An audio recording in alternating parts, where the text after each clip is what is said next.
ஆலய திருநீரை அணிந்திடுவோம், அந்த ஆயிரங்கரத்தாளை பணிந்திடுவோம்.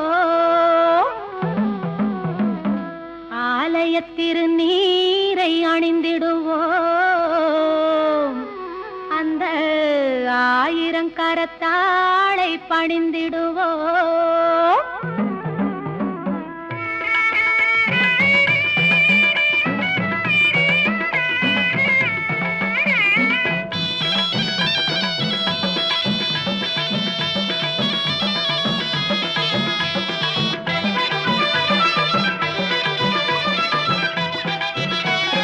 மஞ்சனத்தை பூசி வரும்